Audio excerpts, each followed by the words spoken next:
Hai semua, kembali lagi bersama aku di Nuansa Cerita. Hari ini aku akan mengajak kalian ke negara yang terkenal sangat ketat. Apalagi kalau bukan Korea Utara. Dulu ada seorang calon pemimpin Korea Utara yang malah berakhir sangat tragis. Padahal dia adalah keturunan pemimpin abdi Kim Jong-il. Tetapi karena suatu hal ia malah diasingkan bahkan dibunuh secara tragis. Tanpa berlama-lama lagi, mari kita masuk ke ceritanya.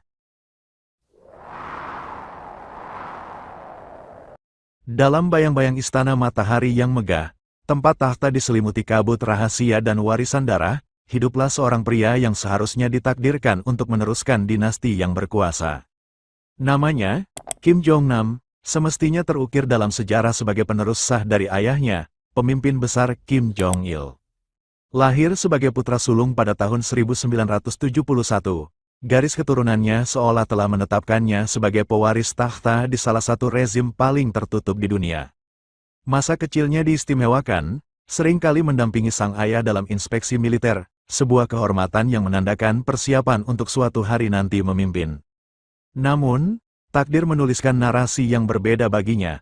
Alih-alih naik ke puncak kekuasaan, pria ini justru menemui ajalnya di lantai bandara Kuala Lumpur yang ramai, menjadi korban racun mematikan di tengah kerumunan orang yang tak menyadari bahwa sebuah drama pembunuhan politik sedang berlangsung di depan mata mereka. Ini adalah kisah awal dari seorang anak yang justru dikutuki oleh garis keturunannya sendiri, sebuah ironi tragis yang akan membayangi seluruh hidupnya.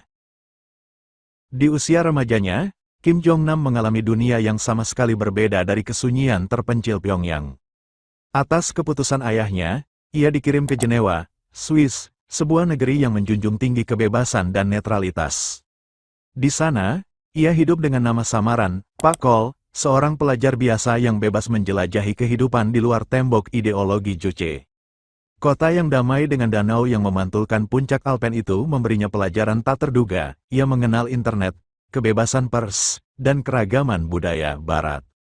Ruang kelasnya bukan lagi tentang doktrin revolusi, tetapi tentang pertukaran ide dan pemikiran kritis.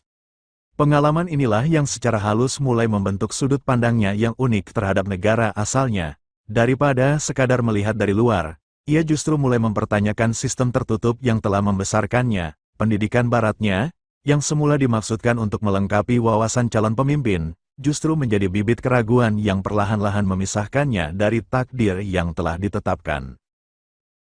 Namun, jalan menuju takhta yang mulus itu tiba-tiba berbelok secara dramatis pada suatu hari di bulan Mei tahun 2001. Saat itu, Kim Jong-nam yang berusia 30 tahun mencoba memasuki Jepang melalui Bandara Narita dengan menggunakan paspor Republik Dominika yang palsu. Rencananya sederhana sekaligus naif. Ia ingin mewujudkan impian keluarganya mengunjungi Disneyland Tokyo. Namun, petugas bea cukai yang waspada berhasil mengungkap tipu muslihatnya. Insiden yang tampaknya sepele ini justru berubah menjadi bencana politik yang menghancurkan masa depannya. Bagi Kim Jong-il, seorang pemimpin yang mengutamakan kewaspadaan dan kedisiplinan tertinggi, tindakan putra sulungnya ini menunjukkan kelalaian yang tak termaafkan. Dalam pandangannya, seorang calon penerus tidak boleh melakukan kesalahan ceroboh seperti itu, apalagi sampai mempermalukan keluarganya di panggung internasional. Insiden inilah yang menjadi pukulan telak bagi kredibilitas Jong-nam, secara efektif mengakhiri peluangnya untuk mewarisi tahta Korea Utara. Setelah insiden memalukan di Bandara Narita, posisi Kim Jong-nam di lingkungan istana Pyongyang merosot drastis. Ia pun memasuki fase hidup yang dapat disebut sebagai pengasingan de facto, meskipun dengan kemewahan yang masih melekat. Kota Makau, dengan gemerlap kasino dan kehidupan malamnya yang semarak, menjadi tempat perlindungannya yang baru. Di sana, ia hidup di bawah naungan aliran dana yang tetap mengalir dari keluarganya, sering terlihat berkeliaran di lobi hotel mewah, atau bermain di meja judi. Namun, di balik kemewahan yang tampak ini tersembunyi kenyataan yang pahit. Ia hanyalah seorang tahanan dalam sangkar emas.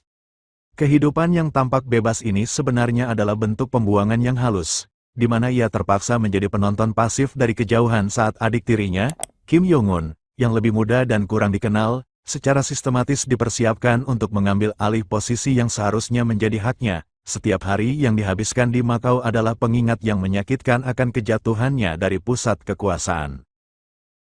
Di balik kehidupan mewahnya di pengasingan, Kim Jong-nam secara diam-diam mulai menuangkan pemikiran kritisnya tentang rezim yang telah membuangnya.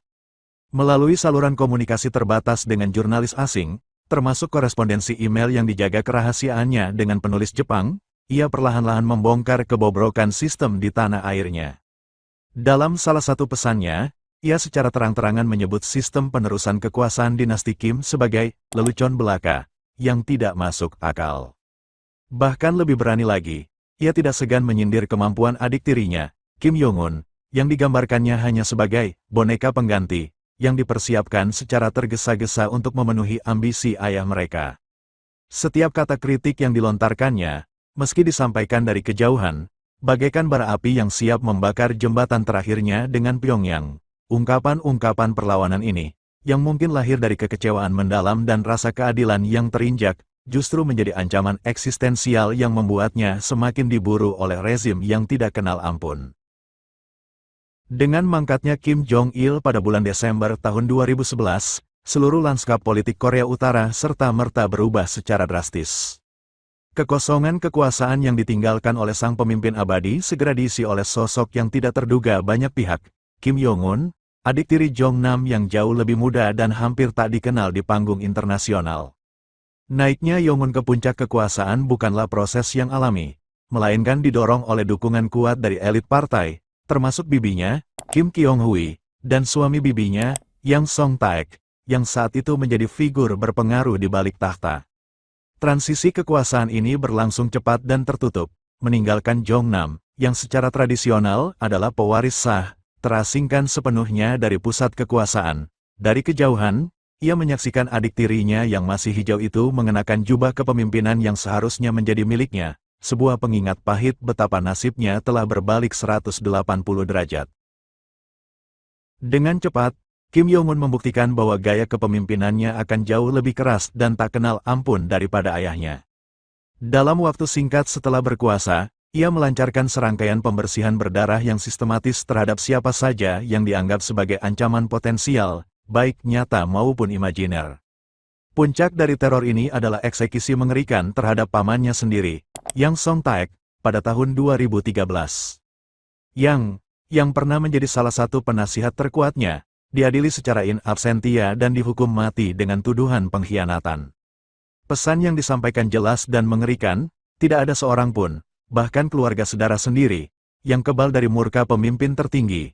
Bagi Kim Jong-nam, yang statusnya sebagai putra sulung secara alami menjadikannya simbol alternatif bagi kekuasaan, setiap napasnya di pengasingan menjadi semakin berisiko. Keberadaannya semata-mata, meski dari kejauhan, merupakan tantangan konstan terhadap legitimasi Jong-un yang rapuh, membuatnya menjadi target yang harus disingkirkan.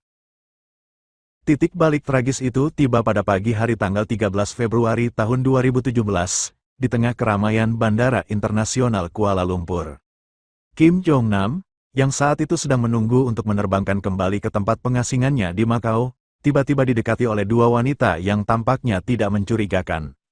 Dengan gerakan yang terlatih dan cepat, Siti Aisyah asal Indonesia menyemprotkan sejenis cairan ke wajahnya, sementara Toan Thi Huong dari Vietnam mengusapkan zat serupa ke mata dan wajahnya.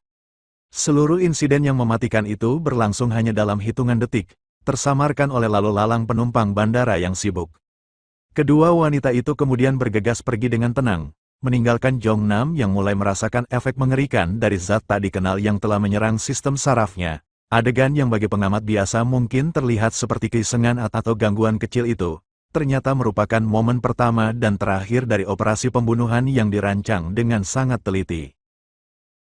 Zat yang digunakan dalam serangan kilat itu bukanlah bahan kimia biasa, melainkan VX Nerve Agent, sejenis senjata kimia yang diklasifikasikan sebagai senjata pemusnah massal oleh PBB. Agen saraf ini, yang tampilannya seperti cairan berminyak tak berwarna, merupakan salah satu racun paling mematikan yang pernah diciptakan manusia, dengan kemampuan membunuh hanya dalam hitungan menit melalui penyerapan kulit.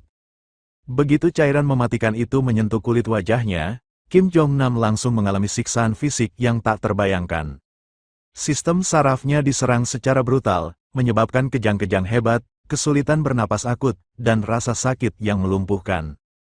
Dengan sisa tenaga yang dimilikinya, ia berjalan terhuyung-huyung menuju konter informasi bandara, mengeluh bahwa kepalanya seperti terbakar dan ia merasa akan pingsan. Petugas bandara yang panik berusaha menolongnya, Tetapi segalanya sudah terlambat. Kim Jong-nam kolaps di bandara dan dinyatakan meninggal dalam perjalanan ke rumah sakit, korban dari senjata kimia yang seharusnya hanya ada di medan perang, bukan di bandara sipil yang penuh dengan warga biasa.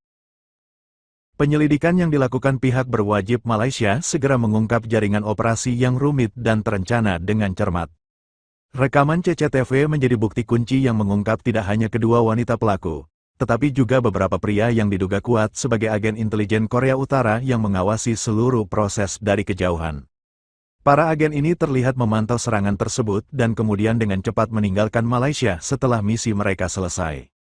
Siti Aisyah dan Toan Ti Huong, kedua wanita yang menjadi ujung tombak operasi ini, mengaku bahwa mereka diperdaya untuk percaya bahwa mereka sedang melakukan lelucon praktis untuk acara televisi. Sementara itu, pemerintah Korea Utara dengan keras membantah segala keterlibatan, bersikeras bahwa korban yang tewas adalah seorang warga Korea Utara yang meninggal karena sakit jantung. Mereka menuduh Malaysia terlibat dalam konspirasi musuh, yang dirancang untuk menjatuhkan reputasi negara komunis tersebut, memicu ketegangan diplomatik yang serius antara kedua negara yang sebelumnya memiliki hubungan yang cukup baik. Pembunuhan Kim Jong-nam bukan sekadar penghilangan nyawa seorang pesaing politik, melainkan sebuah pernyataan kekuasaan yang dirancang untuk menggema di seluruh penjuru dunia. Dengan menggunakan senjata kimia mematikan di bandara internasional yang ramai, Kim Jong-un menyampaikan pesan yang tidak salah lagi, tidak ada tempat yang aman, tidak ada batas yang diakui, dan tidak ada biaya yang terlalu besar untuk menyingkirkan ancaman yang dirasakan. Kematian Jong-nam menjadi simbol akhir yang suram dari setiap harapan akan moderasi atau keterbukaan di Korea Utara, sekaligus penegasan bahwa rezim ini akan terus berpegang pada cara-cara brutal untuk mempertahankan kekuasaan dinasti Kim. Kisah hidup dan matinya yang tragis berfungsi sebagai pengingat yang mengerikan bahwa dalam bayangan Istana Matahari, ikatan darah bukanlah jaminan keselamatan, melainkan justru dapat menjadi kutukan yang mematikan, sebuah pelajaran bahwa dalam politik Korea Utara, warisan bisa menjadi algojo yang paling kejam. Demikianlah, takdir Kim Jong-nam berakhir bukan di atas takhta yang diwariskan, melainkan di lantai bandara asing, menjadi simbol abadi tentang betapa berbahayanya terlahir dengan nama yang salah dalam keluarga yang salah. Terima kasih telah menonton, jangan lupa untuk menonton video-video lainnya, dan jangan lupa untuk subscribe.